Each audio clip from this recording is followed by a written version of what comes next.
Well, hello and welcome to Gamer Disclaimer with Mag and Wade. I'm Wade. To my side is Mag, and we are here to game disclaim some things. Mag, how are you doing on this fine day? I'm great, and I will already point out I have much more energy tonight than I did last week as we went through the first 50 games in this countdown. But I'm feeling good. I'm feeling good. How are you, Wade? I'm good. Good.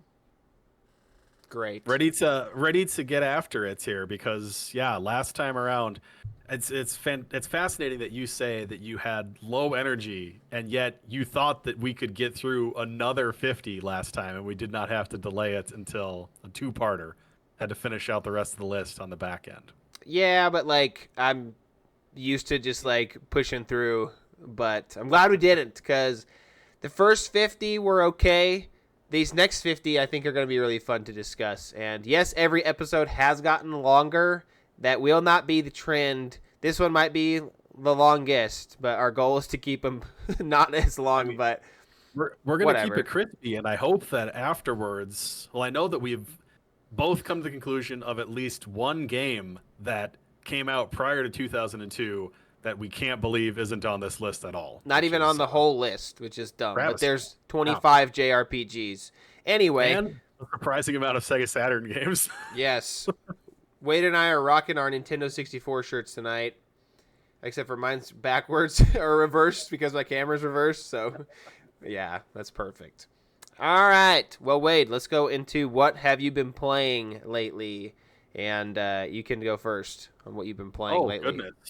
I I've been playing God of War 2005, so not Dad of War, the old one. Um, and I finished it on just the regular mode. I don't think I'll go back and try and beat it on God mode, although the game did try and provoke me into doing such a thing. Have you ever played that game, Meg? I have not. It is, I've watched some of it. I mean, it is like watching a movie. It's very cinematic in all of the things that happen. Um, the ending, I won't say it was like disappointing for me, but the final boss fight is just it completely throws out the combat that you've been doing for the entire rest of the game, and you have to fight completely differently, which doesn't sit super well with me. But whatever, it's fine. Terrible. I also was playing Donkey Kong Country. I finished that. I beat King K. Rule. I did not get 100% or 102% or whatever it is on that game, but been playing that, having a grand time. And I've also been playing Ninja Gaiden 2 Black, which just dropped on Game Pass, like Shadow dropped on Xbox, which is a different version of the original Xbox 360 game Ninja Gaiden 2, which I liked a whole lot. And I've been playing through that, and it's just I forgot how much I remembered, or I remembered how much I forgot about this game Sweet. as I'm playing through it. So Yeah, I've I never. hear that you've been checking out some neat little indies as well as revisiting some classics this past week. Yes, I've never played any Ninja Gaiden games other than the first one. It was very difficult, but yeah, I saw it dropped and saw you've been grinding away. Yeah, so I have been doing a lot of digging on indie gaming. Just trying to see if I can find some fun stuff. I truly believe most of the creativity and creative ideas in gaming today are in the indie world, so it's kind of fun to see different things of that nature. But I haven't dived into any of them yet. I just have a bunch of them downloaded, so that's where I'm at with that. But I did finish Sonic and Knuckles on stream on Sunday. Finally beat Big Arms, so that was kind of cool. I played Marvel Rivals. I went 8-1 day last week in comp, so I was pretty stoked about that. And the Prestige Ocean Song Seraphine skin in League of Legends. So how the Prestige skins work is that they're only in the shop like once a year, and I missed it because I didn't have enough Mythic Essence, which is like hard to get. But I saved my Mythic Essence, and I've had it for over a year, waiting for it to come back, and finally it has come back. So I played a few games of League. But the highlight of my gaming week was probably revisiting Castle Crashers, which is my 4th/5th favorite game of all time. We played through half of it. Well, I'd say a third of it on stream yesterday, and just so much fun. Castle Crashers is criminally underrated, which I think there's a DLC that is coming out soon. Yeah, the painter or the artist or something Yes, like that, right? which is funny because that game is 12 years old. So that's a way to go about things. But yeah, so that's what I've been playing. So that's it. Welcome. I hope you guys have a good week. I'm just kidding. So I realized we did number 50 last week in Guardian Heroes, but I think it's worth revisiting. Yeah, Because we're gonna do it again. Yeah, because now that we've had a minute to do a little bit of research on number 50 here, since it is your game, Wade, we're gonna let you talk about it. Let me go ahead and hop over to my other screen here. Let's see. Boom, and I will share this over here to you, Wade, so you can see where we are at. And boom. Just like that, we are back into the countdown. We're not wasting any time today. Yeah, this one screenshot and even this description do not do a good job of describing what this game is. So apparently it is a side-scrolling beat 'em up that has 3 different planes that you can fight on. So it's not like free moving north and south like in Turtles in Time or Streets of Rage or anything like that. But apparently you can jump between the nearest frame, is that the right way to think about it? Plane, the nearest plane, the mid plane, and the far plane, which can lead to apparently like a lot of excellent exploration. I also saw that similar to Castle Crashers, like in between rounds, you level up the stats of your side-scrolling beat 'em up characters to add in additional things like strength and defense. Like this game seems like it's bananas. It's made by Treasure, which it also doesn't state on these little things who it is that made these guys. It just says Sega Saturn, doesn't say Treasure. On Castlevania 3, it says NES, and it's made by Konami. Like it gives you a little bit. I don't know what the deal is. They should have had more room for Treasure. This seems like the kind of thing that I might try and figure out if I can emulate it somehow, because it seems like it's your kind of game too, Meg. Like I know that you often talk about the Power Rangers, the movie game, which I think had 2 separate planes that you could fight on, right? Well, so it depends on which one. The Super Nintendo one had 2 planes. The Genesis one was just one big plane. Just one. But well, yeah, Guardian Heroes has 3. It looks very interesting. I have played a game, Phantom Breaker Battlegrounds, I think it's called. That is a 2-plane fighting game, and it's interesting. It's really fun. So yeah, it looks cool, and like I love Treasure. They have made one of my favorite, probably top 25 favorite video games of all time. Definitely one of my favorite Genesis games. That is further down on this list. Spoiler alert. But we'll get to that when we get to it. So cool. Well, let's keep rolling here. We'll try and go through these as quickly as we can without skipping anything that is super important and crucial for you to know. And we have already determined if it is a JRPG. We don't know a lot about it, so we'll save ourselves some time on that. But I'm on 49, and I'm on Contra, the origin of the Konami code, right? It was basically for this game because this side-scrolling shoot-'em-up was one of the hardest video games at the time, and probably still to this day. Super crazy, but it's one of those games, if you get hit once, you die, and you don't have very many lives unless you put in the Konami code. So I've never actually played Contra myself, but I have seen many videos of Contra, so Contra. It's a shame. I played a whole lot of Contra, in so much as in my adult life I was going to dress up for Halloween as Commando with red pants, and somebody else was going to dress up as Commando with blue pants.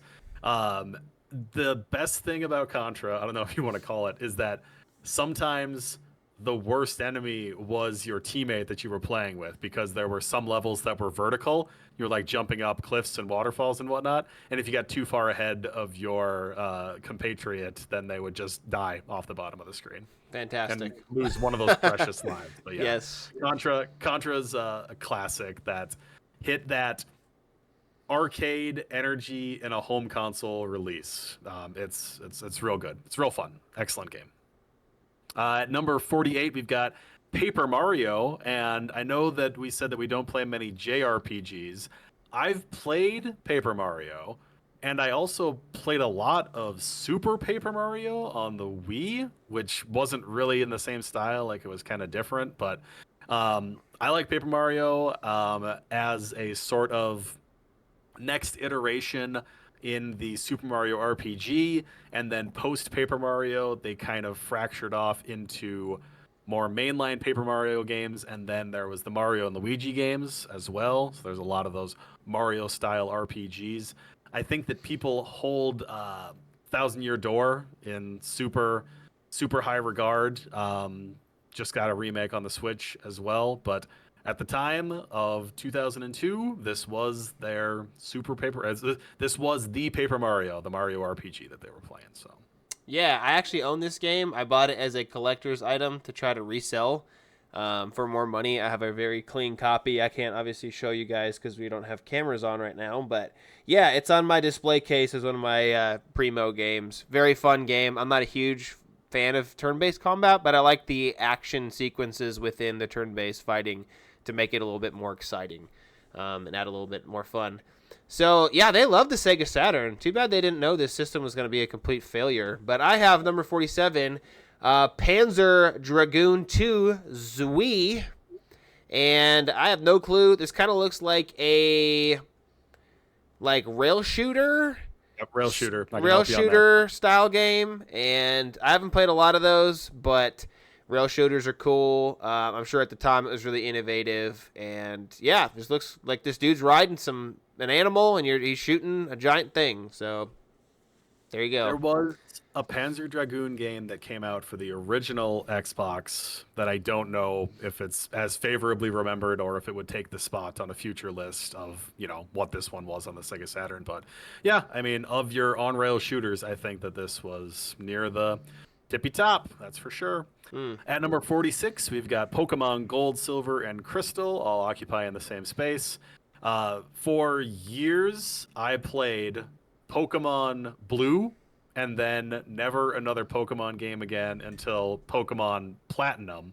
And I've dipped toes in the water since then. But I think I played some Pokemon Legends Arceus and Let's Go Eevee.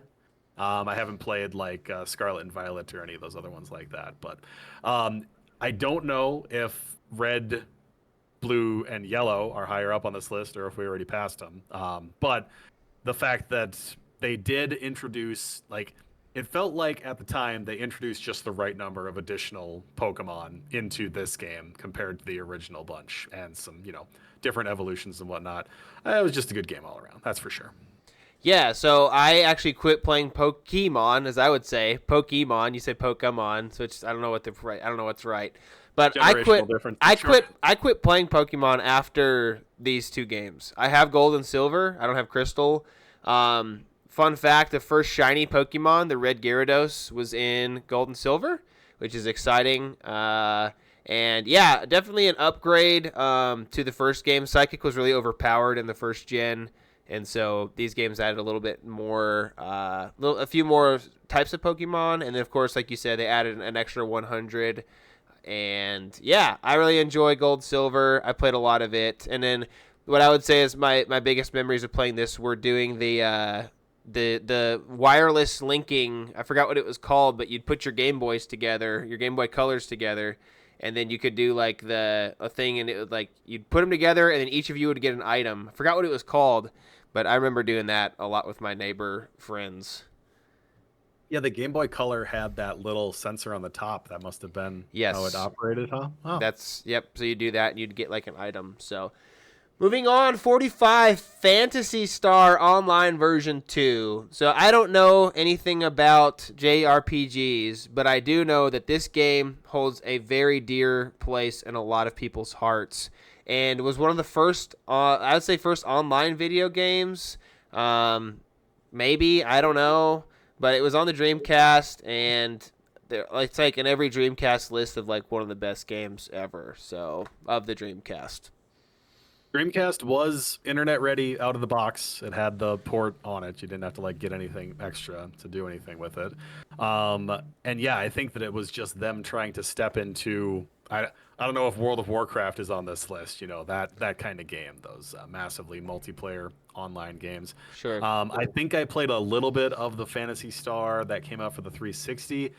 As with any game that has online in it, I'm sure that more so than any, it's just like the community and the people that you play it with. Like I know when Meg was talking about Castle Crashers before, like it's a game that's much better with friends, and I'd imagine this one is absolutely necessary with friends, and probably in this day and age, if you cannot get online, this game is probably not great on its own. But I could be wrong. Yes. Oh, advertisements. Ads. Where's my ad blocker? PGR, baby. Project Gotham.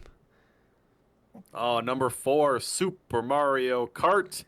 I like this one a lot. As the comments on the text say, this is one for the Super Nintendo as well at number 44, Super Mario Kart. The feather led to some really creative shortcuts, and maybe in other future Mario Kart games, the feather wouldn't have worked because of the ways that the courses were laid out. But in this one, it was great. Battle mode was super fun in this one as well, even though it was only 2 players.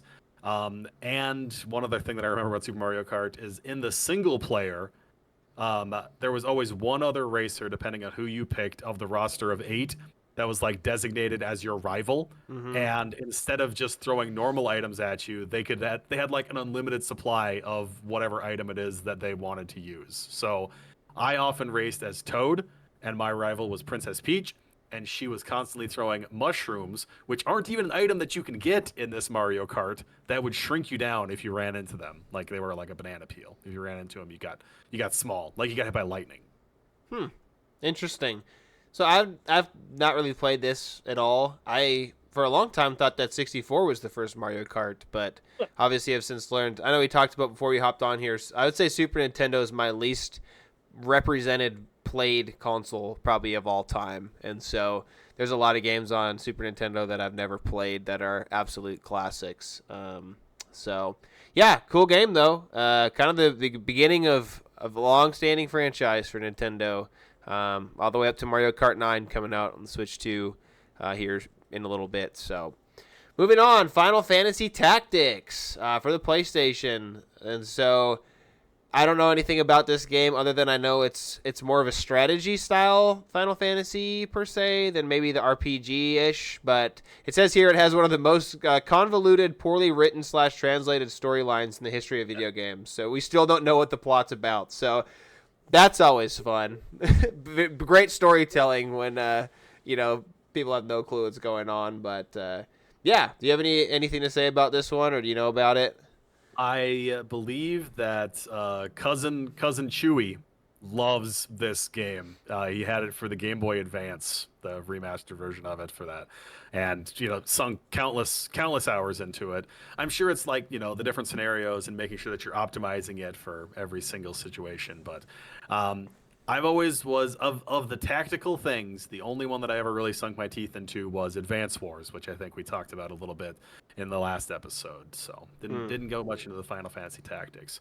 A game that I did play a lot of, however, is Contra 3: The Alien Wars at number 42 for the Super Nintendo. Again, just an over-the-top sequel in every way from Contra and Super C before it. You can hold 2 different weapons. You can shoot both of those weapons at the exact same time. You've got bombs and missiles and 2-player co-op action, and I don't even think there's a Konami code in this one. The best you can do is to start with 7 lives on easy mode, they called it. But just a great action running gun game on the Super Nintendo. Yeah, it looks like Oh, go ahead. If you've got I was gonna say, if this is in your blind spots as well, this is definitely one that you should check out. Yeah, I was gonna say it looks like a game that I'd like. I've never played it, but I've heard good things. I have emulated the Contra on Genesis, but I haven't really dove too much into it. I think there's a Contra on Genesis, or maybe it's hardcore. Hardcore. Yeah. But yeah, looks cool. I mean, run and gun. I love it. You already know that. Moving on to number 41, we have Mrs. Pac-Man. I actually had this game for Sega Genesis. I borrowed it from my friend Colby and never returned it. So it is in my collection right now. Colby, sorry I have it. But yeah, Now so Colby this knows. he knows now. Yeah, so everyone was like, "Oh, Mrs. Pac-Man." That's not, that's girl Pac-Man, but for some reason this game's just more fun and better than this original Pac-Man. It's just a cool game, and levels are fun. Of course, like, the love interest, Pac-Man. It's a fun little thing to add to a game in the 80s. But, yeah, cool game. I mean, it's basically Pac-Man, but just better, in my opinion. Yeah, my wife hates Pac-Man. I think that she feels the same probably about Miss Pac-Man as well. But my Miss Pac-Man story was that, so I used to work at a used video game store, and people would come in and pick up games for the old systems. And oftentimes they would see that we had a copy of Pac-Man 2: The New Adventures, which does not have mazes in it at all. It's like a point and click game where you shoot power pellets with a slingshot and Pac-Man runs around on the screen. But that game was $5 and Miss Pac-Man was like $14. So when people were picking out games, they would always try and pick up Pac-Man 2: The New Adventures, and I would say, that's not the one that you want. You want to play Miss Pac-Man. You want the mazes, right? Not a terrible, frustrating point and click adventure game. So I've sold many a copies of Miss Pac-Man and returned very few of them. Probably returned many more copies of Pac-Man 2: The New Adventures. So to interrupt you, when I got my Sega Genesis for Christmas in 1994, I was gifted Sonic Spinball, and my sister was gifted none other than Pac-Man 2: The New Adventures. So I have played the heck out of that game and never to this day have any clue what we're trying to accomplish in that dumb game. We're really sidetracking ourselves here, but that was an excellent story. That's what they gave your sister. Yes. I thought they were gonna give her Miss Pac-Man. No, that's on the Genesis as well. Yeah, they had like the holographic or like the cover that like you turn the case and it would like he'd be using the paraglider. Such a bad game. All right, sorry. There's a video game store close out here that constantly has a buy 3 get the 4th item free sale going on, and in that I picked up a copy of Pac-Man 2: The New Adventures just for the sheer novelty of it as the 4th game on something else. Yes. So getting off of that terrible game onto number 40, which is Legend of Zelda: Oracle of Seasons for the Game Boy Color. And spoiler alert, 39 is Oracle of Ages. I can kind of agree with that in that, I mean, we're pretty much just going to be talking about these two simultaneously here, Mag. Yeah. That Ages is probably a little bit higher. The fact that they allowed Gold, Silver, and Crystal for Pokemon to occupy the same spot, but they split these ones up into 2 is interesting to me. It's a best game played back to back because you can input a password at the end of one of your adventures and then start the new adventure, and certain things will carry over. Like there's a kid in one of the towns, like a couple has a kid, and then I think you get to name the kid, and then the kid grows up a little bit more in the next game. I feel like there's some carryover of items as well. I also want to highlight that these games were made by Capcom, and it was kind of a rare instance where Nintendo allowed one of its main series to be worked on by somebody else, and they did a great job with it. These are still to this day excellent of that particular style of Zelda. I know the style right now is that everybody's all about, Breath of the Wild and Tears of the Kingdom, like everybody loves those Zelda games. But as far as your top-down Zeldas, you'd be hard pressed to do better than Ages and Seasons. They're fantastic. Yeah, I mean, I don't really know a whole lot about them other than I remember seeing them in the store and they were expensive, and there were 2 of them. So, yeah, I think you covered 39. So yeah, we can just move on to 38, which you can. 38, yes. R-Type Delta for the PlayStation.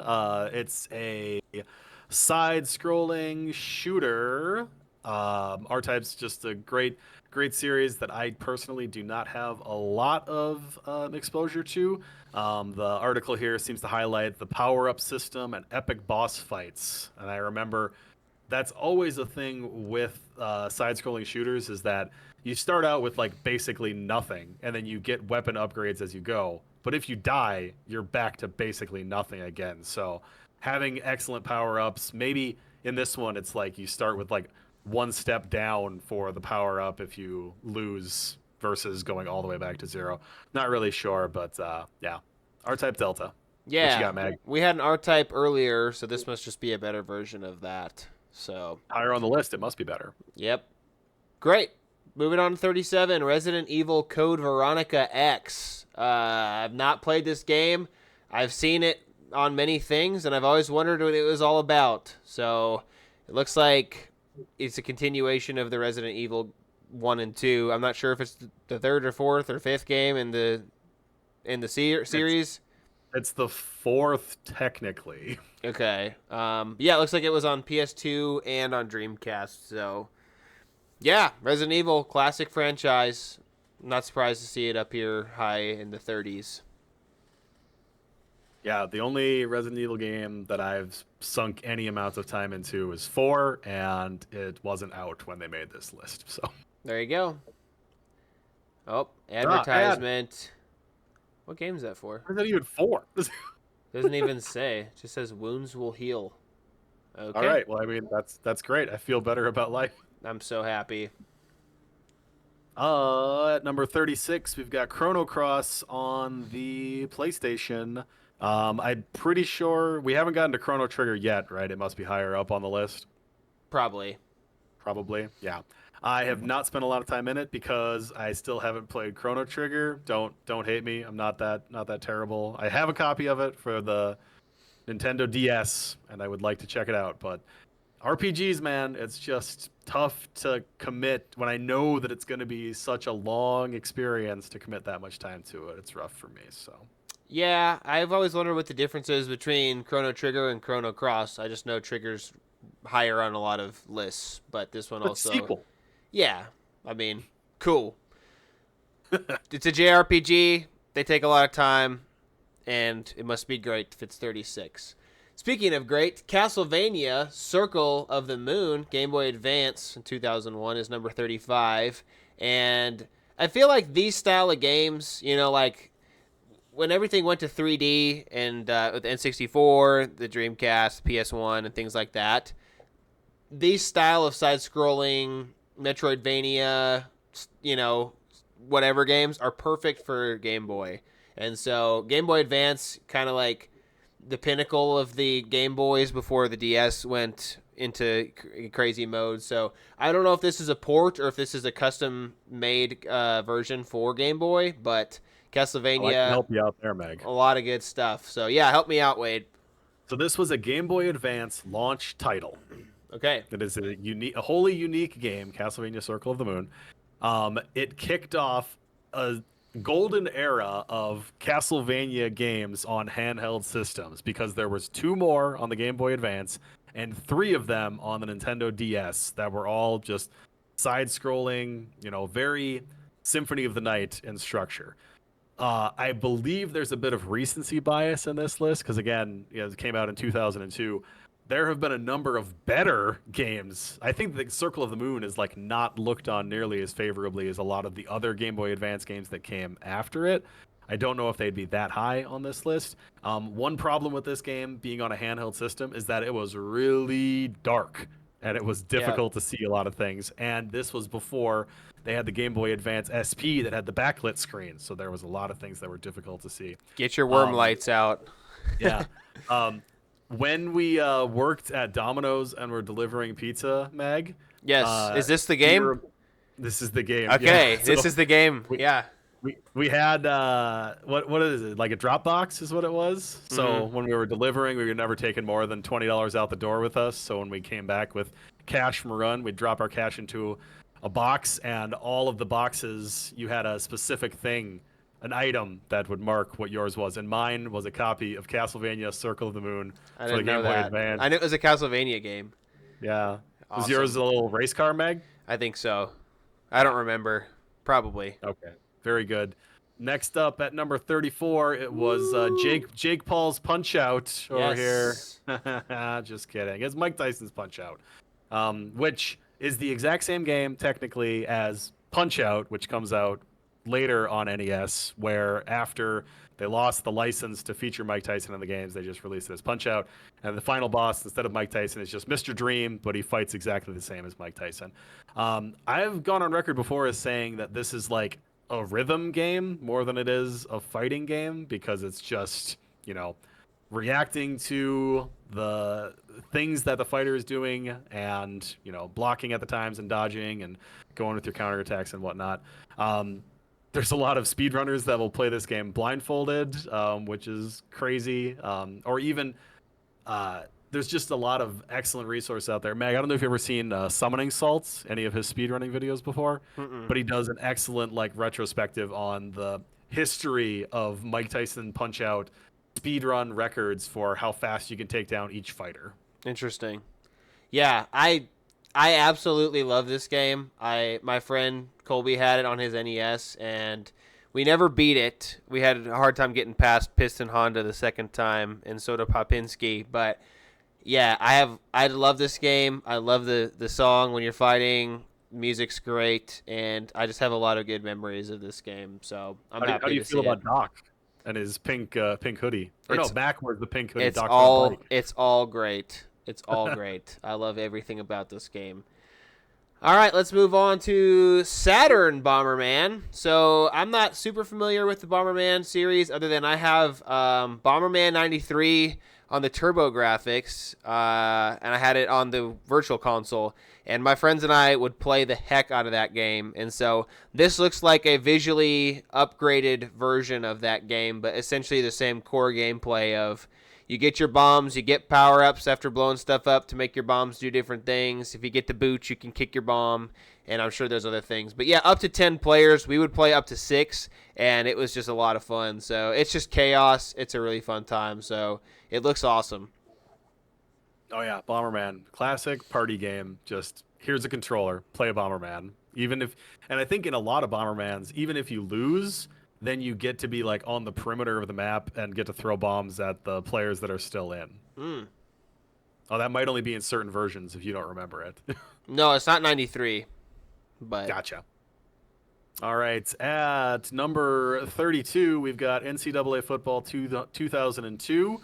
I'm sure, again, recency bias, this was probably the best football game that they had ever seen at the time, and I have to respect them for putting it up there.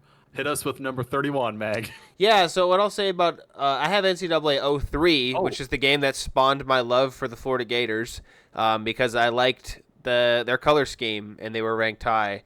So Madden NFL 2002 is 31.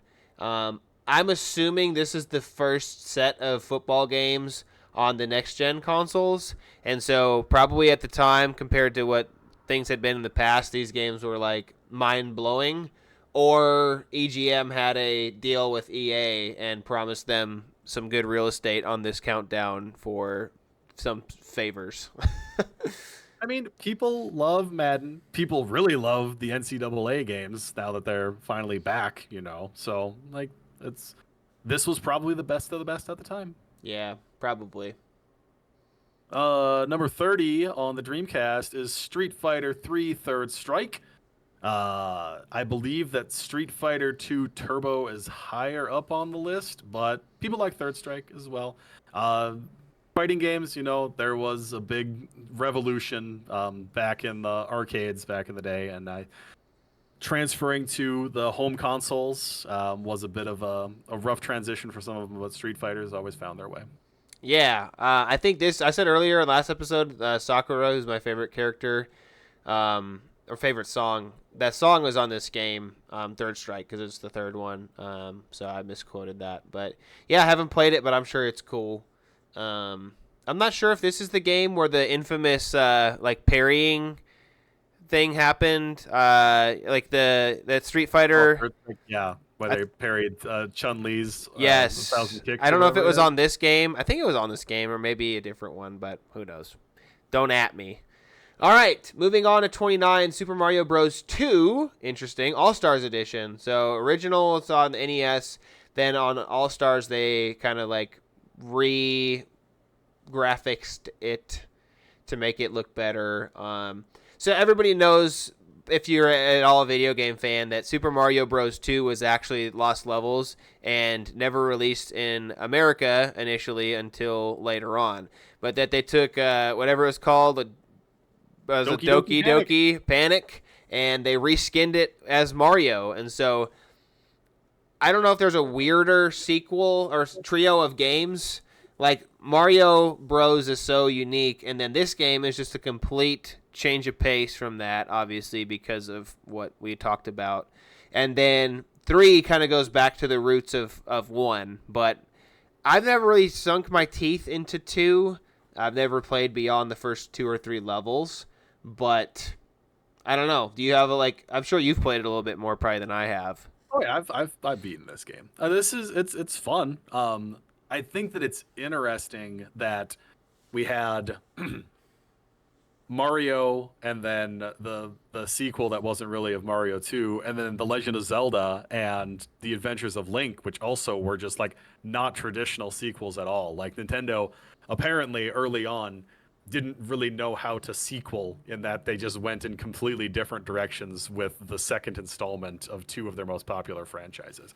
I like Super Mario Bros. 2 for what it is, but obviously it's not as well regarded as I wonder if it only gets to be in here because it's Mario. Then everybody played it, Like, not that Doki Doki Panic wasn't a good game in its own right, but Probably. I'd say that's fair. Who do we got here? Silent Hill 2 just got remastered this year. I think that must be from the other one too, right? That's what the other half of the ad was. Now that we're talking about the ad, Oh, yeah, that's big right. scary hand. Look at that. So bold of them not to even put their ads on back-to-back pages. They don't even care. Number 28, Hot Shots Golf 2 Yeah. for the PlayStation. I think that there was it was Mario Golf that we talked about earlier on the list. It had the timed button presses, which is great. Golf games, fun for parties, all that kind of stuff. I think that the Hot Shots game that I put the most time in on was 3 for the PlayStation 2, which probably came out a year or 2 after this. Fun series, party game, grand old time. Yeah, I've never played any of them, but I know there was Gex is right there, and there's PlayStation characters, so I'll have to check it out sometime. I feel like it's a game I might like. Speaking of games that I might like, Sonic CD, which I just bought a copy of a week and a half ago, is number 27, and I would say this is the Sonic game I have the least knowledge of the old games. I have played through it, but with all the past and the future and all the stuff, I still don't really understand how it all works. And I know it's the introduction of Amy along with Metal Sonic, which Stardust Speedway, cool level, and yeah, but I don't really know a whole lot about it. I'm very intrigued to see this up here this high, and then Sonic 3, which is a great game, isn't even on the list. So, but revolutionary. Did we already go through? It was Sonic 2, and then Sonic was higher than Sonic 2. Yeah, and this now is the Sonic highest 3D is one. higher yet. Mm-hmm. Yeah, and I doubt that Sonic 3 is on here, but we'll see when we see. Is this coming up on Sonic Sundays, or did it get bumped down the list a bit? It's bumped just because I kind of want to do some research on it, because I'd like to play through it and actually know what I'm doing a little bit. Sure. Yeah, and I mean, I'm sure it's a pretty convoluted route. Do you travel through time at the warp posts or the save posts? You know what I mean? Yeah, but yeah, sort of. I don't even really know how it all works. So, yeah, I don't know. Once Sonic hits 88 miles per hour, that's when you're gonna see some serious stuff. That's how that works. I think the big draw to this game was the intro video was right. Sonic Boom and yeah, but I don't know. Cool. At number 26, higher than Chrono Cross, it's Chrono Trigger for the Super Nintendo. And like I said, people love this game.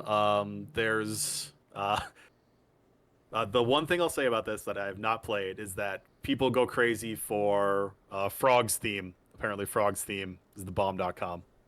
Yeah, I've heard the music in this game is really cool. I've never checked it out, but I'm learning as I'm doing more deep diving into Super Nintendo games in general that a lot of the songs on Super Nintendo games are sweet, and it has a different sound chip than Genesis. So, yeah, cool. But sorry, we're not taking more time on it. all you lovers, you can put it in the comments about how much you love it.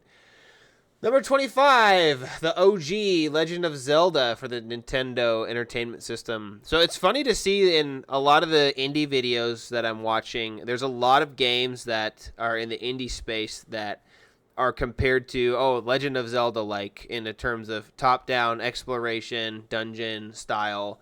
I have not really played a whole lot of this. Obviously, it spawned one of the most successful gaming franchises in history. And, yeah, pretty cool game. It looks like I'm sure at the time it was like really awesome. I think, and I'm just pulling this off the top of my head, like when they were developing Mario Brothers and The Legend of Zelda, they were trying to accomplish two very different goals with them. Where Mario was just more like technical, you're going to go from left to right and you're jumping and all these things. Zelda was well, what if you weren't going left to right? What if you could go in any direction? And you could check out all of these things. And what if there were secrets all around and like you just wouldn't know about them? You can walk by something 700 times and then all of a sudden realize, oh, if I bomb it, then I can go into this cave. Like it was fantastic just for the playground discussion, I guess, of I found this thing and I wonder if anybody else has even found this thing before. It was excellent.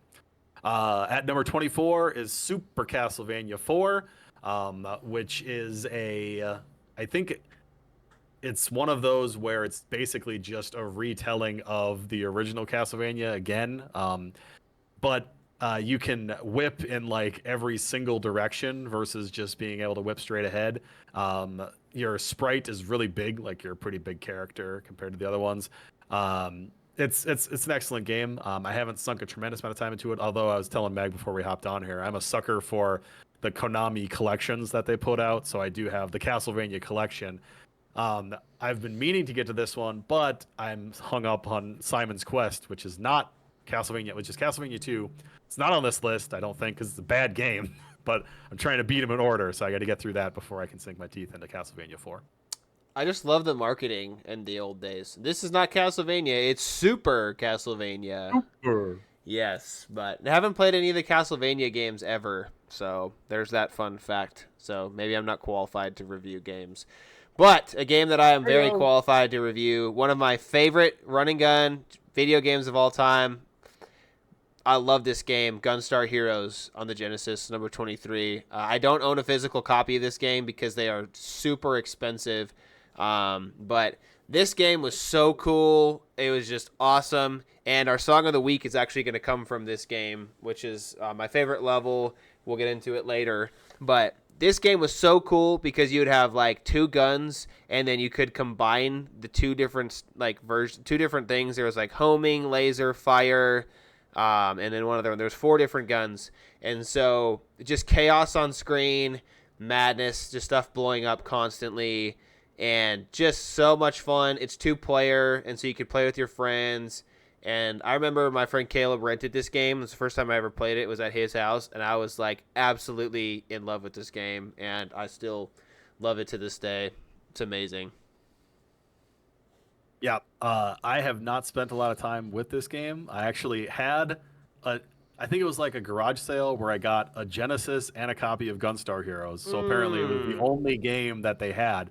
And then I sold it like a chump and got, I don't know, some amount of money for it. But the time that I put into it, it was great. Yeah, run and gun.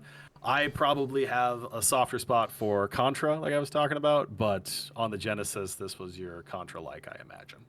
At number 22, we've got Super Mario Brothers, where I was literally just talking about it moments ago with The Legend of Zelda, where Zelda was setting out to accomplish one thing, and Mario was setting out to accomplish something else. Shout outs to that first Goomba, who probably has claimed more lives than any other Goomba, any other enemy in history of gaming, for people that just couldn't jump over him. Got him good. Super Mario Brothers 2, or sorry, Super Mario Brothers, just excellent game. I've finished it by playing through. I know at one point in time I forced myself to not use any warps to play through every one of the levels all the way through. But still, it's great. It's fun the whole way through. Excellent game. What do you got, Meg? Yeah, so I had Super Mario Bros. Deluxe on the Game Boy Color and wore that thing out. I really enjoyed it. Yeah, just influential game. Basically revived video games. Forever will be loved and still holds up in my opinion to this day. I mean, obviously there's games that are better, but like you can play this game and it still holds up and it's still, challenging and awesome. So we're making good progress. This still will be a long episode, but Numbers are getting smaller. yes, we're on number 21. Dragon Force for the Saturn. It says in a Braveheart caliber wars with hundreds of armies. I guess this is like a tactics game, maybe. Looks interesting. I have no clue what it's about, but cool. I also love the band Dragon Force, Through the Fire and Flames. That's there you go. Yeah, Saturn strategy RPG. I do not have much to say about it. I'm sure. I mean, they think it's better than Final Fantasy Tactics. If that's the case, I'm sure it's quite a banger. But Boom. at number 20, we've got Galaga, which Woo. did a lot of time spending it in the arcades. I have some Galaga remaster, or whatever it is, for Xbox that I bought for $2 because I'm sure they're still making money off of that. In the screenshot that we're looking at, if the blue thing takes your ship and then you get it back, then you've got double firepower once you reclaim it, which it's risk reward. You're going to sacrifice one of your precious lives to get double firepower for a little bit. Great game, Galaga, super fun. Yeah, I don't know. I've tried these arcade games, and I'm sure at the time it was like awesome, but I just have a hard time. I get bored really quickly. Personally, I'm trying to think if there's like a modern equivalent to the top-down shooter like this that would be more your style or would make you appreciate Galaga. I don't know. I'm gonna think about it. I mean, I'm not saying it's bad. Like, I think it's cool, but like, at a certain point, it's just like very repetitive to me. I mean, I understand like it was very innovative, but I'm just not a huge fan of it. But I know some people are. Speaking of games I'm not a huge fan of, Panzer Dragoon Saga for the Sega Saturn. Man, the Saturn is getting a lot of love in 2002.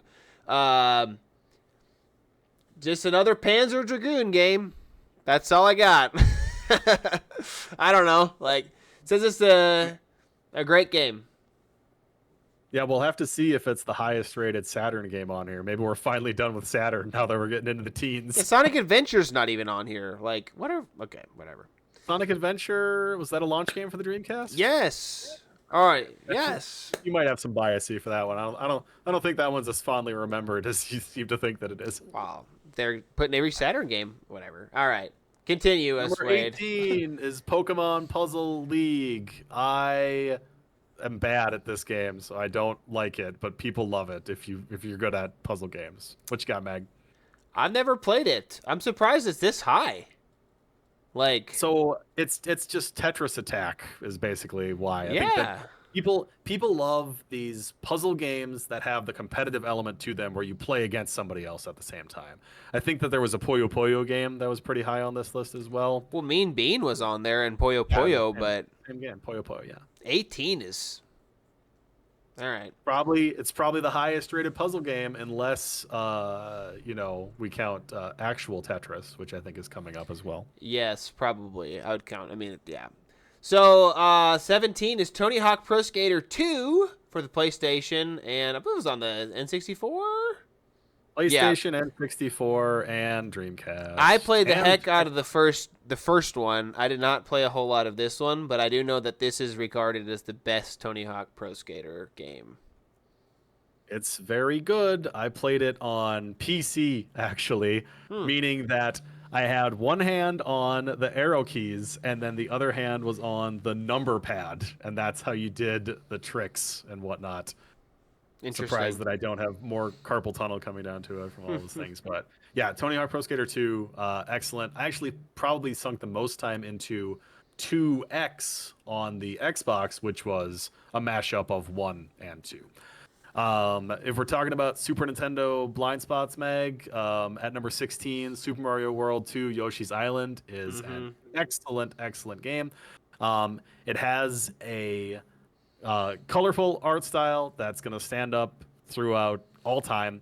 Um, it has a completionist element to each level because there are, among the coins that you can pick up, 20 of the coins are red coins. There are 5 of those daisy flowers that you can find in each level. And then also, you don't have to finish the level hitless, but you have to have gained enough stars to have a full charge for Baby Mario riding on your back. It's an excellent platformer, great game all around. Yeah, I think this is one as I get older and make my voyage into the Super Nintendo. One that I definitely would want to check out. And it's what intro Baby Mario, I believe. Yeah. Mm-hmm. So that's The cool. whole adventure is to save Baby Luigi. There we go. Yeah, it looks cool, and like I said, the visuals are cool. Cool color palette. I'm digging it. Moving on, Gran Turismo 3 A Spec number 15 on the PS2. I've never played any of the Gran Turismo games. I know it's like the baby racing game of the PlayStation series. Like just it's like a PlayStation game that a lot of people like. I'm sure at the time it was really realistic and innovative. But I haven't played any Gran Turismo, so I can't really say a whole lot on this one. I feel like a modern list would have a racing game like Forza Horizon 5 on this spot in there. At the time, I'm sure the customization that you could do was probably unheard of, or people had never seen anything like this before. At number 14, we've got Metal Gear Solid, which is a stealth espionage. It's a Kojima game. People love it for the story and the action and the legendary noise of when you alert a guard where the exclamation mark comes out. Yeah, yeah. You heard it in your head. I can't do the sound effect myself, but you know what I'm talking about. I have played Metal Gear Solid 2, but I have not played through this one. But I do have the collection. It's on the list. We're gonna dig into it. If it's 14 on this list, I absolutely need to check it out. So is this the game where you had to plug in the controller into like a different port? That is correct. One of the enemies that you fight is Psycho Mantis, and he Mm-hmm. can read your mind. And the only way to prevent him from knowing your next move is to unplug your controller from port 1 and plug it into port 2. Also, It's if you had insane. any save files on your memory card, Psycho Mantis would say to you, "Let me read your mind. You like Castlevania, don't you?" Yeah, that's crazy. You know what's funny though is I played through like PT by Kojima, the personal Yep. or whatever the trailer game, and there's all sorts of crazy things that you would never know other than like somebody telling you. And so like I'm not surprised that it started all the way back in 1998 with this. But yeah, influential game, very beloved franchise. So we are on to 13 after we go through these ads, and we are on to a banger Super, or I guess Street Fighter. It's not Super, it's just regular Street Fighter 2 Turbo Hyper Fighting. So this to me is probably the best fighting game of all time. Hot take. This game is fantastic. Expands the cast a little bit, and beloved. And then, of course, the hyper fighting turbo aspect speeds the game up significantly, which makes it just feel a little bit smoother. But yeah, this game's awesome. I've actually spent quite a bit of time playing this game, and it's just great, just fantastic. Well, this was back in the era before we would just get like a balance patch or an update to a game. So you just got a whole different version of the same game that you'd already been playing. So yeah, I don't even know how many different versions of Street Fighter 2 there were, but I guess that this one is super popular and higher up on the list than the rest of them. So when you say it added a lot to the roster, I'm pretty sure that Street Fighter 2 across the board had the same roster, and Street Fighter 1 was not a very good game. Well, I think like I don't know if they added. I think in the original Street Fighter 2, just the two, There was a limited there roster. was only 8. I'm pretty sure, and then Interesting. they added Vega and Sagat or whatever, however you say his name, and the other. I don't know. Don't quote me on that, but they added like everybody but Bison, the extra people that you fight, like Balrog or whatever his name is, the boxer guy. Yeah. I'm pretty sure they added them I might into. have to do a little research because I'm curious about that. And I also think that it's very interesting that you did not play many games on the Super Nintendo, but apparently you played a lot of Street Fighter 2. Well, I played it post though. Like I got it on Virtual Ah, Console and then wore it out. So I see. yeah. All right, number 12, we've got Final Fantasy V for the PlayStation. I don't know if this is really 5 or this is actually 3. The Final Fantasy games get weird numbering in what they were called when they were released in America versus when they were released in Japan. I think that this is 3 from the Super Nintendo, but I guess I'm not sure 100%. It's a JRPG. I haven't played it. Yeah, I haven't played it. I have more to say about the other one that's coming up. Oh, yeah, Not there's a 3 whole down there, lot. so it can't be 3. If it's 5, then Yeah, I don't know. But moving on. what I do know is the number 11, Super Mario Bros. 3, right outside the top 10. Um, this game is awesome. Warp whistles. I have a lot of memories of playing this. My cousin had a Nintendo and had this game, and we played a lot of this game. I've never beat it. I know the last levels are notoriously difficult, but just super fun. You got the whatever tail Tanuki. Tanuki Mario and the flying, and I don't know. Just this is a really good game. I think of the original 3 on the Nintendo, this one's by far the best, and just really cool. The little slot machines and items that you could store and things like that just made it a really cool addition. Well, even comparing Super Mario Brothers 1 at the start of the NES to Super Mario Brothers 3 at the like not necessarily the tail end of the NES, but like the leaps and bounds and how it just changed everything. It was fantastic. Yeah, Great game all around. And at number 10 is Super Mario World, and I think a man. lot of people go back and forth between their favorite 2D Mario is either Super Mario Brothers 3 or Super Mario World. I probably would like Super Mario World because I like revisiting levels and also the secret exits that are in some of those levels as well. I don't like the flying power up in Super Mario World as much as the one in Super Mario Brothers 3, but what are you going to do? I like the tail more than the cape. Yeah, Ghost Houses though, and Yoshi just added so much to the game as well. Yeah, I've never played past the first 2 or 3 levels in this game, but I'm surprised to see it at 10. You know, it's I feel like a lot of only lists have this like in their top 10 today. yeah. So I'm surprised to see it at 10, honestly. But Final Fantasy 3 is number 9. I haven't played it, but my friend Rob has said that this game has his favorite music of all time in terms of video game. And so at some point, either with him or without him, I'm going to check out the music from this game. But pretty cool. Looks interesting. Final Fantasy. Woo. All right, so if this is actually Final Fantasy 3, then this is the one that I have for the DS, and if and when I play it, that's how I'll check it out. But unfortunately, like the only JRPG, if you even call it that, that I sunk a lot of time into was Golden Sun, which is not on this list at all because I don't think it existed at the time on the Game Boy Advance. I spent a lot of time with that one. But yeah, Final Fantasy 3, it's probably the highest Final Fantasy on the list. Kind of like I said, I feel like these days everybody's favorite Final Fantasy is 7. That's just what they all love. So it's interesting to see that it wasn't as high up there. All right, give me a scroll. We've got number 8, The Legend of Zelda: Ocarina of Time, which you'd think in a lot of other lists people would put that in the top 5. So it'll be curious to see what comes up higher on this one. Ocarina of Time is excellent in that it does the 2 different worlds where it's the past and the future that you're operating with.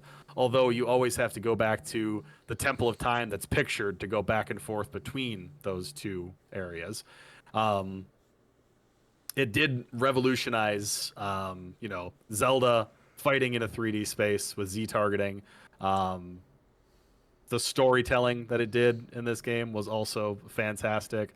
I'll throw it over to you, Meg, because we're going to be talking about Zelda for a hot minute because it's also number 7. Yeah, so I have this game on Virtual Console as well. I've played a little bit of it, probably like 2 or 3 hours, and it's not my favorite style of game, but I understand why people like it so much. People putting it as number 1 of greatest game of all time in like current countdowns kind of blows my mind. Just because I think there's other games in the Zelda franchise that are better than it personally, like Breath of the Wild, things like that. But it's interesting to see. I guess they kind of went with the whole new is better, like we did for a little bit in our tier list, because number 7 is Legend of Zelda: Majora's Mask, and so I have not played either. I haven't played this game at all. Obviously, the N64 sequel to Ocarina of Time, and yeah, I don't really know a whole lot about it other than it's the sequel, and it seems to get less love in current countdowns than Ocarina of Time, but it's interesting to see that it's higher in this one. Also noticeable that they were able to make 2 really awesome games like this in 2 years. You know what I mean? Yes. Like, now it takes like tons and tons of time to get sequels, and these were like, I mean, you know, if you want to hear that whole discussion, we can talk about, we talked about it in the console generation ranking thing, but anyway. Well, even if, yeah, I mean, we'll make you can't help but make the parallel right now, because Ocarina of Time, Majora's Mask were separated by 2 years. They used a lot of the same assets between those 2 games to make it as quickly as they could. I don't think that Majora's Mask is a lesser game because of it, but it's a different game.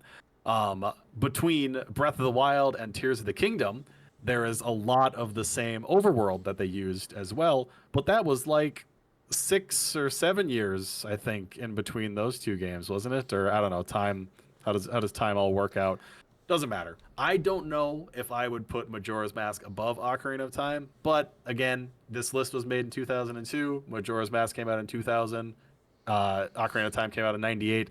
I'm sure there's a little recency bias behind it, because when Ocarina of Time came out, it blew everybody's mind, you know, and I'm sure that getting another Ocarina of Time style game 2 years after was a treat as well. At number 6, no more Saturn games. We've got the Dreamcast, and I think this is probably the highest rated fighting game on here as well. I mean, we'll see when we see. We get to the top 5. It's Soul Calibur. This probably was one of the early 3D fighting games, and again, there might have been some recency bias behind that, where they thought that, you know, 3D fighting, this is the way of the future. 8-way run, all this weapon stuff, ring out. We can do all these crazy things. I mean, I enjoy Soul Calibur. I don't know if it's my favorite 3D fighter. How about you, Meg? So I played a lot of 2. I was obsessed with Talim and her elbow blades. I thought they were just the coolest weapons of all time. But it's interesting to see on a lot of countdowns, like even to this day, Soul Calibur still has a pretty high spot. And I'm not sure if it's just because it was so innovative at the time, or like maybe it's just like still holds up and is that great of a game. I don't know. I've never played it, obviously, but I know it's highly regarded as like one of the best fighting games ever, just based on where it's at in countdowns and lists. So, all right, moving on to the top 5. We're getting through it. Nice curves, killer grip. There it is. Nice curves. Yes. Hey-o. Yes. So number 5, Super Mario 64. Great game. Innovative game. Blew everybody's mind game from the opening part where you could facelift Mario's face and pull his nose.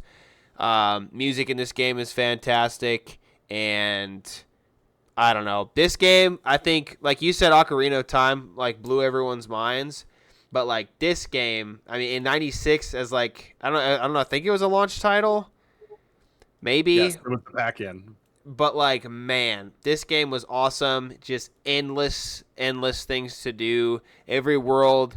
I like how they, like, built it out of, like, okay, your first star is this, and then by your 6th star, you're exploring even more of the world.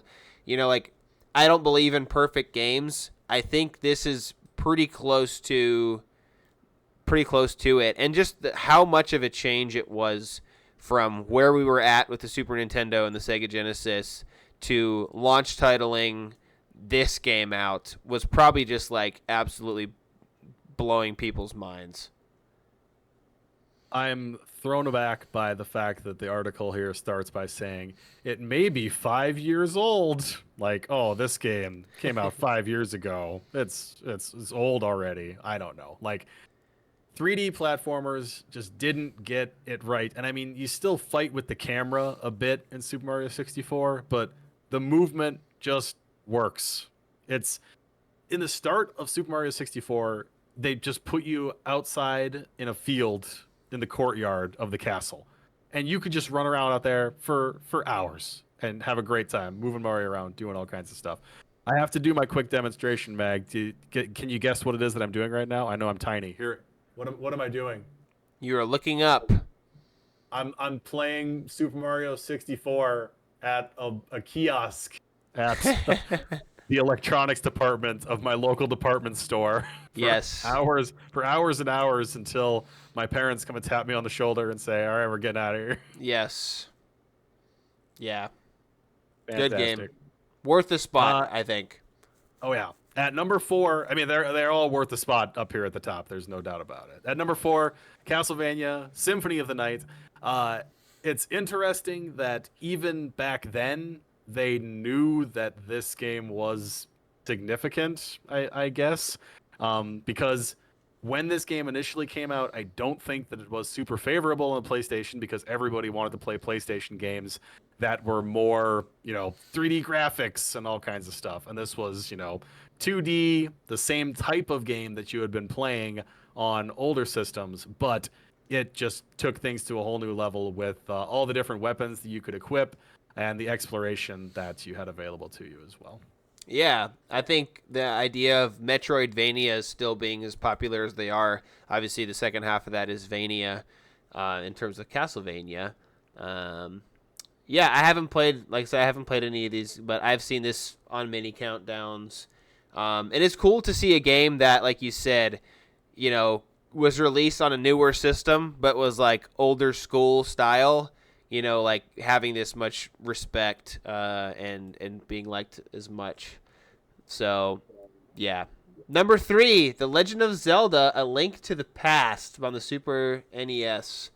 So this number 3, and it's interesting that this is ahead of the other 2 Zelda games, in my opinion. And I have not played this game. I had the Game Boy port of it at one point, and I sold it just because it's not really my style. I would say this seems like the true sequel to the first one, than the actual sequel, which was much different. But I have heard great things about this game. It just basically is the first game, but better. Everything is just being better. And I think they just recently did they remake this on Switch or a similar style. So the most recent Zelda game that came out on the Switch is Echoes of Wisdom, which kind of has the same sort of style to it, but that's the one you play as Zelda. And then they remade the Game Boy version of Link's Awakening. I don't know if Link's Awakening. Oh yeah, it might have been super early on the list. But Link's Awakening, I think, came out shortly after A Link to the Past did. Okay. So The Link to the Past has not been remade. They did have a 3DS game that was called A Link Between Worlds, which used a lot of the same situation as A Link to the Past. It kind of was a continuation of that story. So I definitely didn't have the Game Boy port. I must have had Link's Awakening then. Yeah, I think you were playing Link's Awakening. It did come out. There was Link to the Past on Game Boy Advance as well. So you might have had that one. It's tough to say. Okay. This game is great. One thing that I was talking about before, where in, oh my goodness, Ocarina of Time, you had two huge worlds to explore, but you always had to go back to the Temple of Time to switch between the worlds. In this one, when you were in the Dark World, at any point in time, you could just pull out the magic mirror, and it would warp you back to that point on the map in the Light World, which led to a lot of really interesting puzzle solving moments that you got to experience as well. This game, like, I don't think it's spoilery to say, and you haven't played this one, right, Meg? No. Like, you start adventuring and you go out and it's like, okay, you have to collect these 3 medallions. All right, you found these medallions. Now you can go and get the Master Sword. All right, you got the Master Sword. Now you can go and save the princess. And then after you finish that, you get sucked into the Dark World, and it's like, now you need to go and collect these 7 crystals from all across the map. Like, it's always introducing new things to you. The adventure just keeps going until the end. I love it. It's great. It's wonderful. Dun dun dun dun dun dun dun dun dun dun dun dun dun dun. Tetris screenshot. It looks like it's from the Game Boy one, which I'm sure was many people's first exposure to Tetris. They're still making Tetris games today. Tetris is it's a perfect game. It's you can Tetris all that you want. I think the scientists and doctors have done studies on like how soothing Tetris is for your psyche, or how it can help you learn with your brain. I still need to watch that dang movie on Apple TV about the Tetris with the guy, but it's great. You can play Tetris anytime you want. It's just wonderful. It's perfect puzzle game. Yeah, I think it launching on the Game Boy was really influential, getting it in a lot of people's hands. But yeah, it's what I'll say about Tetris is one of my esports students is into competitive Tetris, and apparently there are like 4 or 5 or 6 different starting things you can do, like starting patterns, and he has like 4 or 5 of them memorized. And so he was explaining them to me about this block, and they go in this order, the first 6 pieces or whatever, and you do them, you put them here, and they equal X, Y, and Z. Yeah, fun game. Can they T-spin? What was that? Can they T-spin? Yes, they're Of course. very good. I feel a T-spin. But yeah, cool game. Like I said, just very simple to understand and basic, but timeless for sure. And to round out this 2.5 hour marathon run through this countdown, I wouldn't say it's a slog, because we've been trying to move as fast as we can. But we finally come to the end, which is their EGM 2002 best game of all time, Super Metroid on the Super NES. I haven't really sunk my teeth into this at all. Haven't really played it really at all. But obviously a very influential game, hence the Metroidvania, carrying over on the Metroid side of things from primarily, this game, the first one as well. But yeah, Wade, I know you've played it a little bit, so why don't you close us out here and tell us about this lovely number 1 game. Yeah, Mag famously doesn't like Metroidvanias, but if this number 1 slot is any indication, you should check this one out. This game, it just oozes atmosphere where everywhere you're going, you just feel alone and isolated, and you're just trying to explore and get to the next area and see. You never know what might be around the corner. There is the article highlights it as well. Like, there's certain points in time where you'll be exploring, and then all of a sudden the floor will disappear beneath your feet, and you'll fall down into a new area that you didn't know you could be exposed to before. It also has an excellent final boss fight that, though you could very easily be spoiled on it, I really think that you should play this game, Meg. You should check it out because, like I said, it's number 1 on the list. It's well worth it, and so many other games that have come after it have been inspired by that. And it's a series that's still going with Metroid Dread that came out not too many years ago on the Switch, and then the Prime series and Metroid Prime 4 that's coming out in the future. It's just excellent exploration. Every upgrade that you get is significant. There are like some unique ways to beat bosses that you might not expect. Ridley is king. Ridley's not pictured on this thing right now, but yeah, it's great, man. Fantastic game. Number 1 on the list. Woo! Well, that concludes it. We made it all the way through. We did it. Since we are extra long on this episode, we'll keep this segment slightly short, but I wanted to add it in here as a part of this. What are 1 to 2 games that you noticed were noticeable omissions from this list? I have my 2 ready if you want to think about it for a second, unless you have yours off the top of your head. I think that my two are probably going to be the same as your two, but go ahead, shoot, fire away. So I have Mega Man X on here. It was not on the countdown. Unbelievable. Like, such an amazing game. I don't know how it wasn't. And then one I had that's on a lot of people's countdowns was I don't think it was Earthbound on here. I don't think it was. I think it might have been. I guess I'm not even sure. I would have talked about Ness and Lucas, and I don't remember talking about them. Oh yeah, it didn't come up. Yes. Yeah, maybe that's one that just kind of grew in favor at the time. You know, I feel like there's a lot of things on this list that would not be on anybody's list, namely probably all these Saturn games. No shade to the Saturn, but it is what it is. Yeah, There's a lot of Saturn bias at the time. for sure. But yeah, Mega Man X. I can't believe that it wasn't on the list. Maybe had it not come out yet? That's the only thing I can come up with. I mean, it was on Super Nintendo. So, Yeah. I don't know. Oh, well. Find out later. Might be a retraction. You might find me in the comments calling you out for your preposterous take. It wasn't on there. If it was out, it absolutely should have been on here. I mean, why wouldn't it have been out? Let me here look we and go. see. Mega Man X release date. December 17th, 1993. Oh my gosh, yeah, where's my brain at? This is 2002. That's It what I'm absolutely saying. It was out. on the Super Nintendo. There's a whole other system and another one about to My brain- release. My brain was broken. Non-existent editor. Cut that out. Don't make me Whatever. look foolish in this game. All right. Let me get us back on the screen here. All right. Well, we made it through this list and feel like we did the best we could. And it was a fun little jump back into time to see what was something that was so influential in Wade's development as a gamer, as a wee young lad. So, All right. No more yapping. We got to shut her down, Mag. We're long already. Achievement of the week. This is a snappy one. It's in Ninja Gaiden 2 Black, and it is called Need Not a Ladder, is what the achievement is called.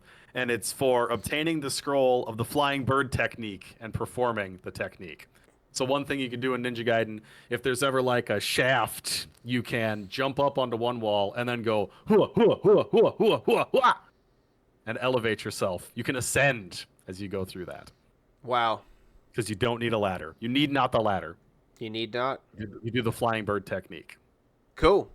Yeah, I'd be interested to see some gameplay of that Ninja Gaiden Black 2, the sequel. Oh. All right. Well, for my Mag's Song of the Week, like I mentioned earlier, it comes from Gunstar Heroes. At the end, I'm actually going to just have a video of a playthrough of the level because it's such a cool level. So it's Green's theme, which is called Seven Force. And so basically you're in this cave on like these carts, and you're just like going along through the map, and then you come up on Green, and Green is like basically like you're blue and red, and he's like a person who used to be a good guy but is now like gone rogue and is a bad guy. But he is like at the coolest boss of all time because his robot that you fight transforms into 7 different bosses. So, like, there's one that's like a dude that's running. There's a saw blade. There is a gun, like a pistol. There's all these different, like, versions of the boss. And when you played through it, depending on which difficulty you were on, would determine. The first one was always the same, but then if you were on easy, you'd have 3 stages. If you were on medium, you'd have 5. And if you played on hard, you'd have all 7 that you had to beat. And so it was just like a really fun, and you never knew which ones you were going to get. Every time you played it, it was different other than the first one. And so, but the music always got me so pumped. It's not like a groundbreaking, but just for like the pacing of the level and the fight itself, it was just a really cool song. So yes, so we'll listen on our way out to, I guess, Green's theme. They're called Seven Force, hence his boss from Gunstar Heroes. But yeah, thanks for hanging out with us. We appreciate the love and support we've been getting so far. We hope you guys have enjoyed our countdown that we've been going through. In next week's episode, we more than likely will be talking about the Switch 2. As part of what we want to talk about is just current gaming news as well. And so Wade and I think have differing opinions on the excitement for the Switch 2. a slight preview is I think I'm less excited about it, and Wade is a little bit more excited about it. And so we're going to sit down and have a conversation about why we're excited, why we're not excited, and just things in general about the Switch 2. So I hope you guys will join us for that one. But Wade, go ahead and send us out. I mean, I'll just leave the listeners with the discussion on the Switch 2 sounds like something that should take us less than 30 minutes. Well, we'll see, right? All right, yeah, we'll throw to Gunstar Heroes. I hope everybody has a great rest of their week, and we'll see you in the next one. Bye.